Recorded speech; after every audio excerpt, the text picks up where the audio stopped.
आज फिर देर हो गई। देखो तो पूरी सड़क कैसे सुनसान पड़ी है। इंसान क्या, यहाँ तो एक जानवर भी दिखाई नहीं दे रहा। ये पहली बार नहीं था जब मैं ऑफिस से लेट वापस घर लौट रही थी, पर आज बात कुछ अलग थी। डर के मारे पूरे शरीर में सिरहन हो रही थी और गला सूख रहा था। मैं चारों तरफ बड़े ध्यान से देख रही थी और तभी एक बंद दुकान के आगे मुझे हल्की सी इंसानी आकृति दिखाई दी। उसको देखते ही मैंने चैन की सांस ली। मेरी जान में जान आई कि मैं इस सड़क पर अकेले नहीं हूँ। चलो, कोई तो है यहाँ। अंधेरा और कोहरे के कारण मुझे कुछ ठीक से दिखाई नहीं दे रहा था। थोड़ा ध्यान से देखा तो समझ आया कि वहाँ किसी रखे सामान की शायद वो परछाई थी।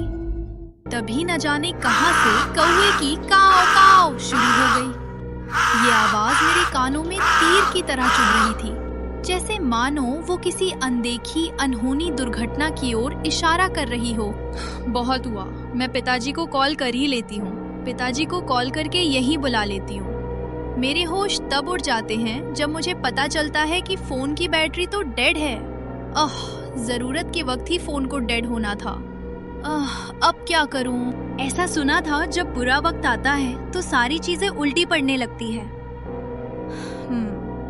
तभी पीछे से बाइक की आवाज आती है। जहां उस अंधेरी सड़क पर अकेले ना होने की राहत मिली, वहीं एक सुनसान सड़क पर एक अकेली लड़की को देखकर कुछ अनहोनी होने का डर भी सता रहा था। मैंने बाइक पर बैठे लड़के की ओर देखा तो उसने मेरे सामने अपनी बाइक रोक दी। अरे बिटिया, इस समय सुनसान सड़क पर कहाँ चली जा रही हो? चलो घर वापस जाओ।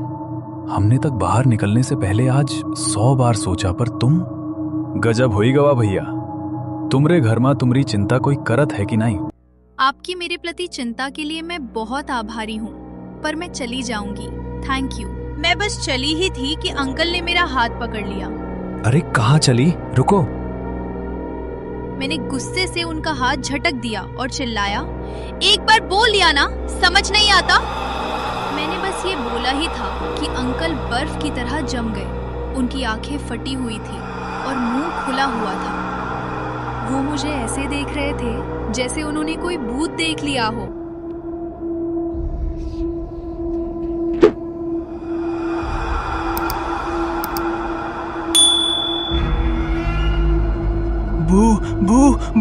भूत भागो!